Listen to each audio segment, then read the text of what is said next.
seorang pendidik itu haruslah menjadi sosok yang santun, sosok yang beradab, berwibawa dalam makna yang positif. Artinya kritik secara terbuka itu disampaikan secara umum di depan kelas akan kekurangan seseorang.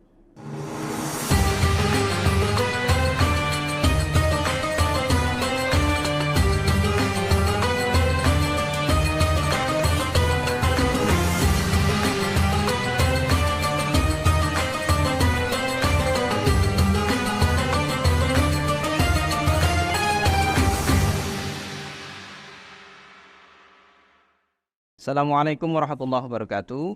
Halo Sobat Bicara dimanapun Anda berada. Bertemu lagi di podcast kesayangan kita, Bicara, Bincang Ramadan Ceria, Temu Bincang, Temu Inspirasi. Bersama saya, Zaki Yavani. Pada pagi ini kita akan berbincang tentang etika belajar dalam pandangan Islam. Dan pada pagi hari ini kita sudah kedatangan seorang tokoh. Ya. Beliau adalah guru besar dalam bidang ilmu administrasi, pendidikan, kemudian beliau juga merupakan ketua senat di Yayasan Syekh Nurjati Cirebon. Beliau juga seorang ulama, tokoh NU yang sering mengisi kajian-kajian keislaman, dan sekarang beliau juga menjadi anggota MUI di Komisi Fatwa Kota Cirebon. Baik Sobat Bicara semua, beliau adalah Profesor Dr. Kiai Haji Farihin MPD. Assalamualaikum Prof. Waalaikumsalam warahmatullahi wabarakatuh. Bagaimana kabarnya Prof? Alhamdulillah baik, sehat. Oke. Kesehariannya bagaimana nih Prof di bulan puasa ini Prof? Ya, tentu saja karena ini bulan Ramadan, maka kebiasaan yang saya lakukan mengisi Ramadan ini lebih banyak membaca Al-Quran. Luar biasa sekali. Sudah di samping tentunya kewajiban kita sebagai dosen ya mengajar di kelas ya. Alhamdulillah sudah khatam 3 kali khatam. Wah, luar biasa Prof. Yang mudah-mudahan ini bisa menginspirasi ya sesuai dengan podcast kita Prof. Mudah-mudahan. Jadi bisa menginspirasi para sobat bicara semua. Baik Prof, terkait dengan topik kita pada pagi hari ini Prof. Kita kan terkait dengan etika belajar dalam pandangan Islam nih Prof. Di dalam budaya barat itu kan kita mengenal istilah lifelong learning Prof. Betul. Kemudian di Islam juga kita sering mendengar kata-kata seperti utlubul ilma walau bisin atau utlubul ilma minal mahdi ilal lahdi. Jadi dalam konteks tersebut kata belajar itu menjadi sepertinya sangat luar biasa dan sangat penting sekali. Bahkan lintas budaya yang mengatakan bahwa belajar itu menjadi suatu keharusan yang harus kita jaga dan kita lakukan Prof. Nah, terkait dengan ini Prof, menurut Prof Farihin, penting tidak sih untuk memiliki etika dalam belajar, dan bagaimana pandangan Islam terkait dengan etika belajar ini Prof? Baik, terima kasih Mas Zaki. Bismillah, alhamdulillah, salatu wassalamu ala rasulillah wa ba'du. Etika dalam bahasa Arab itu al-adab. Jadi tata susila atau tata krama gitu. Orang bicara etika itu terkait dengan persoalan-persoalan keseharian manusia yang menjadi aktivitas pada sebagian banyak orang. Oleh karena itu penting saya kira dalam belajar itu harus ada etika yang menyertainya. Mengapa? Karena hakikat belajar dalam Islam itu kan sesungguhnya dia ingin mendapatkan ilmunya Allah. Jadi belajar itu sejatinya adalah mengharapkan ilmunya Allah. Dan kita ingat ada satu cerita sederhana, seorang imam besar Asy-Syafi'i, dia mengadu kepada gurunya Kiai Waqi' tentang sulitnya dia belajar. Maka kemudian resep yang ditawarkan atau resep yang disampaikan oleh kiainya itu sederhana. Apa kata beliau? Fa akhbaruni bi anna al-ilma nurun. Syekh Waqi' memberikan pemahaman kepada aku, kata Imam Syafi'i, ilmu itu adalah cahaya. Wa nurullah la yudali asi. Ilmu Allah tidak akan bisa diberikan kepada orang yang bermaksiat. Artinya bahwa orang belajar itu adalah orang yang hatinya bersih, orang yang hatinya tulus, dia ingin memperoleh sesuatu yang bisa bermanfaat bagi dirinya. Karena itu menurut saya penting bagi siapapun untuk menjaga etika ketika dia belajar, baik di pesantren, di sekolah, maupun di lembaga-lembaga pendidikan yang lain. Baik, yang dimaksud dengan hatinya bersih itu maksudnya bagaimana, Prof? Iya. Orang ketika belajar itu ya bisa bermacam-macam. Iya kan? Tujuannya, Prof. Tujuannya kan bisa karena sesuatu yang sifatnya material, sesuatu yang sifatnya duniawi ya. Tetapi Islam itu mengajarkan kepada kita bahwa belajar semata karena Allah. Kalau terminologi yang digunakan oleh Imam Syafi'i adalah lizat al-jahl, untuk menghilangkan kebodohan. Nah, jadi orang boleh belajar ilmu apapun sepanjang itu memberikan manfaat bagi kehidupan manusia ya. Tetapi harus dipastikan bahwa ketika dia belajar pengetahuan apapun, niatnya semata karena Allah saja. Artinya di dalam Islam itu memang tidak membeda-bedakan ya, Prof, antara entah ini ilmu agama atau ilmu umum, itu berlaku etikanya sama ya, sebenarnya mencari ilmu Allah gitu. Betul. Jadi Islam tidak mengenal dikotomi pengetahuan ya pada hakikatnya. Ilmu apapun sepanjang itu adalah memiliki sisi manfaat bagi manusia, bagi kemanusiaan, bagi kehidupan orang banyak, itu penting dipelajari. Memang kalau dalam pandangan Al-Ghazali, ilmu yang penting untuk dipelajari bagi seseorang adalah ilmu yang berkaitan dengan apa yang menjadi kebutuhan dia dalam beribadah. Akan tetapi Al-Ghazali juga tidak menafikan pengetahuan-pengetahuan yang lain. Toh faktanya Al-Ghazali juga seorang filosof, ya kan, seorang ilmuwan, seorang ahli fiqih, ya kan, seorang ahli tasawuf dan sebagainya. Nah, jadi bebas saja kita mempelajari ilmu apapun dengan satu catatan tadi yang harus digarisbawahi adalah pengetahuan itu memiliki sisi manfaat, sisi manfaat bagi kemanusiaan.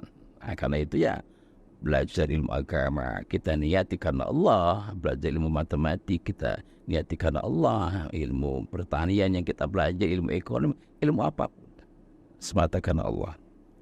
Jadi sebenarnya konsep dalam Islam itu sebenarnya sempurna, Prof ya. Artinya dalam dua tataran, spiritual dan intelektual ya, Prof. Betul. Kalau dalam konteks Ramadan ini bagaimana, Prof, untuk meningkatkan spiritual dan intelektual dalam konteks misalkan kita belajar sesuatu itu bagaimana, Prof? Iya, jadi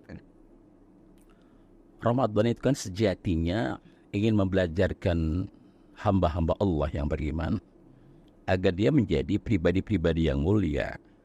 Jadi memiliki karakteristik yang mulia, memiliki kepribadian yang baik. Nah, kemuliaan seseorang, kepribadian seseorang itu kan berawal dari etika. Ya, etika dalam makna pembiasaan. Jadi maksud saya sebenarnya etika itu terbentuk karena kebiasaan. Nah, jadi orang punya karakter tertentu, ya kan? Apakah dia dermawan, apakah dia seorang yang murah tangan ya, mudah membantu orang lain. Itu tidak mungkin dia tercipta dengan sendirinya tanpa ada pembiasaan.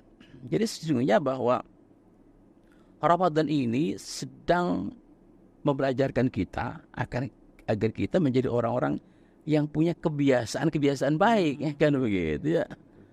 Dia menahan diri bukan karena siapa-siapa.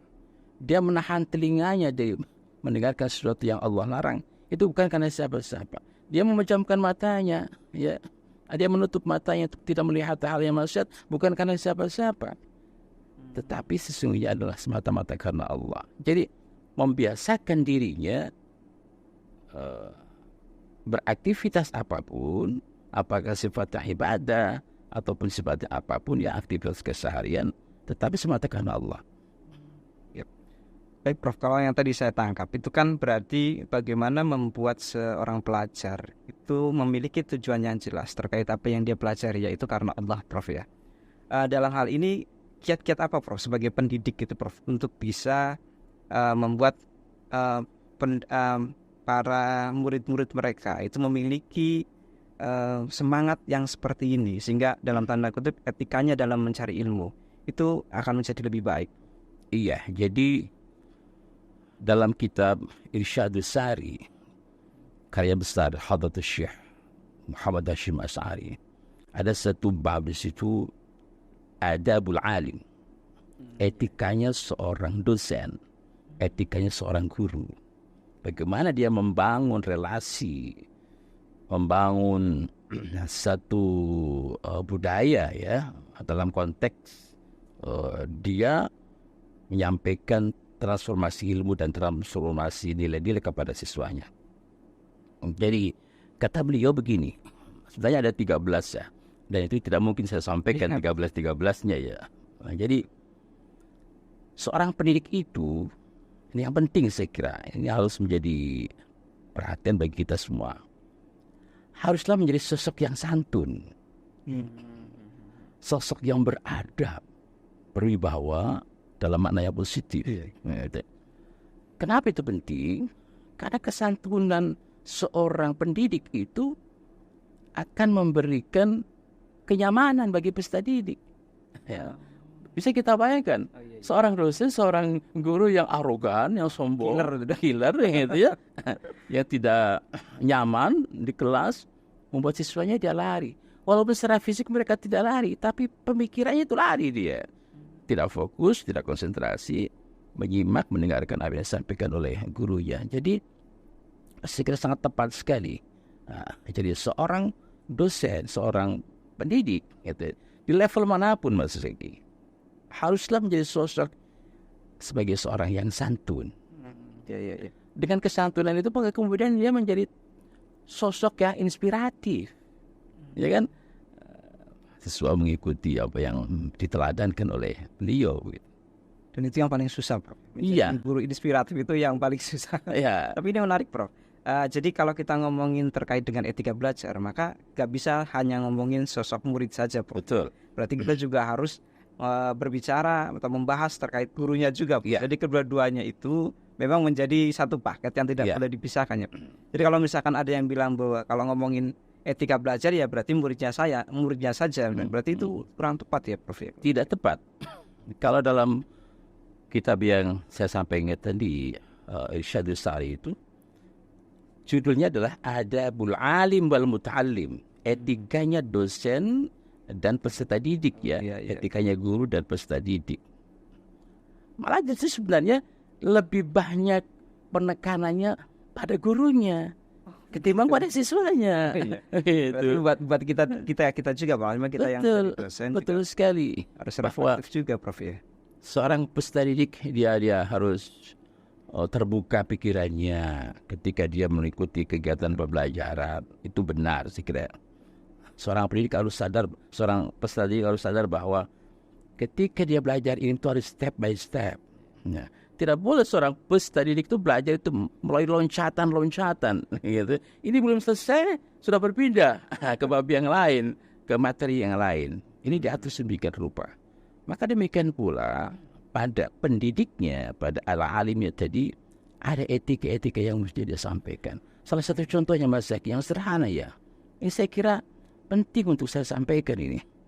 Seringkali guru atau dosen itu menyampaikan kritik secara terbuka kepada mahasiswa atau siswanya itu. Artinya kritik secara terbuka itu disampaikan secara umum di depan kelas akan kekurangan seseorang. Padahal itu tidak boleh. Itu tidak boleh. Oh gitu, Prof. Tidak boleh. Sebenarnya praktek itu lazim diterapkan. Itulah dia makanya. Itulah dia. Ini harus diluruskan. Kalaupun dengan sangat terpaksa disampaikan, maka kritiknya menggunakan berbagai versi bahasa. Ada bahasa isyarat, ya. Ada pakai sinyal-sinyal saja. Itu mahasiswa atau peserta didik itu kan orang dewasa. Orang dewasa itu faham dengan hal yang sifatnya isyarat tuh, sinyal ya, berbeda dengan orang-orang yang tidak terdidik ya. Orang terdidik itu dia faham dengan bahasa-bahasa isyarat. Dan kalaupun harus melakukan kritik secara terbuka, maka sampaikanlah dengan bahasa yang membuat orang menjadi nyaman. Gitu. Baik. Nah, gini Prof, ini terkait dengan keilmuan Prof Arihim ini tentang administrasi pendidikan. Nah, bagaimana nih Prof menciptakan sebuah lingkungan yang bisa mensupport etika belajar? Berarti bukan cuma siswa ya Prof ya? Betul. Berarti gurunya juga yang sedemikian yang tadi Prof Arihim sebutkan itu bagaimana Prof? Kiat-kiatnya Prof. Jadi saya melihat dari sisi yang penting ya, bahwa ilmu administrasi itu kan mengajarkan kita untuk hidup tertib. Kita jangan pernah melakukan sebuah tindakan tanpa perencanaan. Ya. Jadi siapapun kita, betapapun kita ini sudah menjadi orang-orang yang terbiasa menghadapi siswa, menghadapi mahasiswa, tidak boleh ada dalam pikiran kita, kita abaikan saja perencanaan itu. Itu tidak boleh. Tidak boleh. Walaupun itu sudah pernah menyampaikan satu materi yang sama berkali-kali, berpuluh kali, bahkan beratus kali, tetap kita sebagai seorang administrator, guru kan administrator ya. Guru adalah manajer, dosen adalah administrator, dosen adalah manajer juga. Harus buat perencanaan. Dengan begitu dia akan bisa mengukur ya apakah yang dia rencanakan itu tercapai secara utuh atau tidak dalam prakteknya di kelas itu. Jangan-jangan apa yang direncanakan itu tidak nyampe sama sekali. Nah, nanti ada tahapan berikutnya disebut dengan evaluasi. Jadi ilmu manajemen, ilmu administrasi mengajarkan kepada kita bahwa hidup ini harus tertib. Harus tertib. Apa tertib itu? Yang mesti didahulukan, yang mesti diakhirkan. Kan begitu, Islam juga mengajarkan seperti itu kan. Dalam sholat ada tertib, dalam wudhu ada tertib, dalam hal apapun. Ini sesungguhnya inline dengan ilmu manajemen, ilmu administrasi, Mas Zaki. Jadi itu juga wujud dari etika ya Prof ya? Betul, betul. Tadi saya sampaikan bahwa salah satu etika yang terpenting itu orang bertindak itu harus melalui tahapan-tahapan. Oh iya. Step by step. Ya, tidak boleh dia melakukan lompatan-lompatan yang justru kemudian itu menjadi blunder bagi dirinya, tidak menguntungkan bagi dirinya. Baik Prof. Kalau misalkan seorang siswa itu Prof ya tidak memiliki etika-etika dalam belajar seperti ini Prof, atau kalau dalam kasus yang tadi kita diskusikan kan sebenarnya bukan cuma siswa ya Prof ya, ngomongin etika belajar itu sebenarnya lebih berat ke pendidik ya, pada pendidik yang harus beretika. Dan mungkin ini yang bisa menginspirasi podcast kita pagi ini karena saya juga sebagai pendidik dan sepertinya memang kita sering lupa bahwa sebenarnya yang harus dididik bukan cuma siswa kita, mungkin kita sendiri juga harus dididik. Betul. Nah, bagaimana jika misalkan seseorang tidak memiliki etika belajar dalam misalkan entah itu dia gurunya atau misalkan siswanya, apa kemungkinan yang akan terjadi gitu Prof jika itu tidak dimiliki oleh para penuntut ilmu Prof? Baik. Ketika etika kita maknai sebagai sebuah kebiasaan maka etika yang buruk baik itu dilakukan oleh peserta didik maupun pendidik akan berakibat fatal. Kenapa? Karena orang kalau sudah membiasakan sesuatu, maka dia akan terbiasa. Guru yang sering terlambat, siswa yang sering terlambat, maka jika tidak ada revolusi mental bagi dia, akan selamanya terlambat. Akan selamanya terlambat gitu. Dan itu etika. Jadi gurunya yang ngajarin malah. Iya, jadi guru baik, guru di tingkat manapun saya kira sudah menjadi kebiasaan bagi dia terlambat itu. Jadi seolah-olah bukan sebagai sebuah kesalahan kan begitu ya. Jika itu ditolerir, terlebih jika dilakukan oleh siswa terlambat selalu ya dengan berbagai macam alasan, itu akan menjadi sebuah kebiasaan. Nah, kata orang Arab ini dalam sebuah ketemu dari hikmah disebutkan, man sabba syai'an sabba alaih. Para siapa yang membiasakan sesuatu, dia akan terbiasa dengan sesuatu itu. Gitu. Man ta'awada bi syai' fa ta'awada alaih.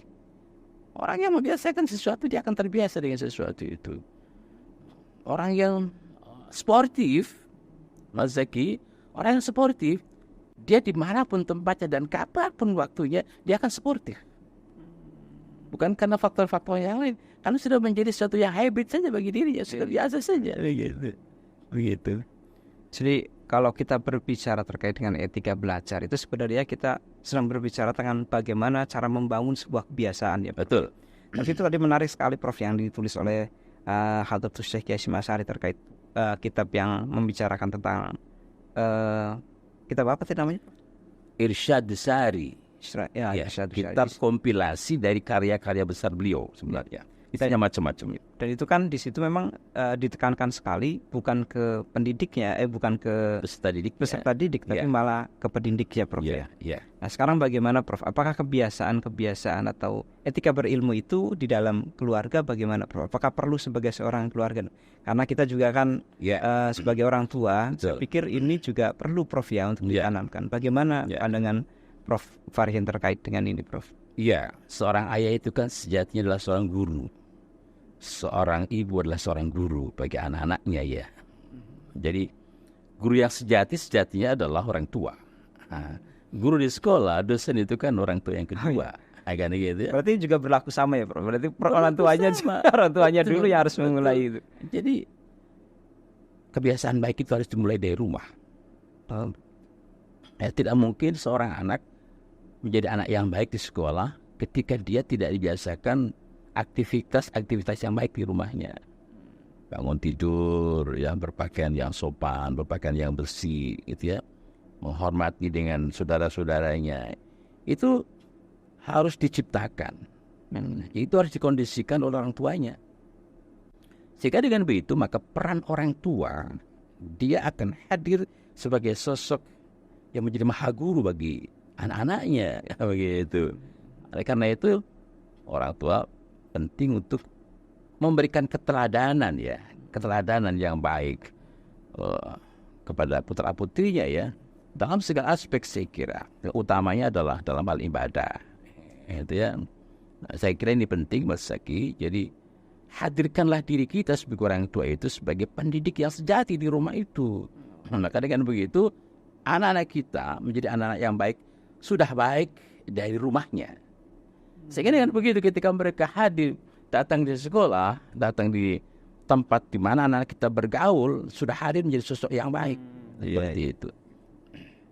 Dulu Prof ketika saya kecil itu suruh sama guru ngaji saya itu yang ngaji Al-Quran itu biasanya kalau bawa Al-Quran itu nggak boleh bawanya sembarangan, harus di atas kepala. Betul. Sehingga ketika waktu saya kecil itu dulu kalau bawa Quran itu nggak boleh, harus di atas kepala. Jadi teman-teman saya dan saya waktu itu kalau bawa Al-Quran itu di atas kepala Prof. Ketika mau ngaji. Apakah ini juga bentuk dari penanaman dari sejak dini tentang etika dalam belajar? Jadi etika kan harus diinternalisasikan ya. Jadi etika itu tidak bisa mewujud, etika itu tidak bisa hadir dengan sendirinya.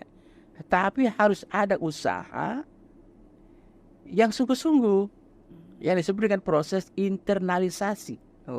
Internalisasi kan bukan sekedar memasukkan tapi menghunjamkan, menanamkan sedalam-dalamnya kebiasaan-kebiasaan yang baik. Orang tua kita dulu itu, maaf gitu ya, walaupun mereka tidak pinter-pinter amat gitu ya, tetapi dalam hal adab, luar biasa, sila, tata krama sangat dikedepankan.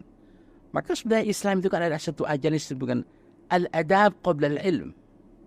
Sila, tata krama, etika itu harus lebih didahulukan sebelum pengetahuan, sebelum ilmu.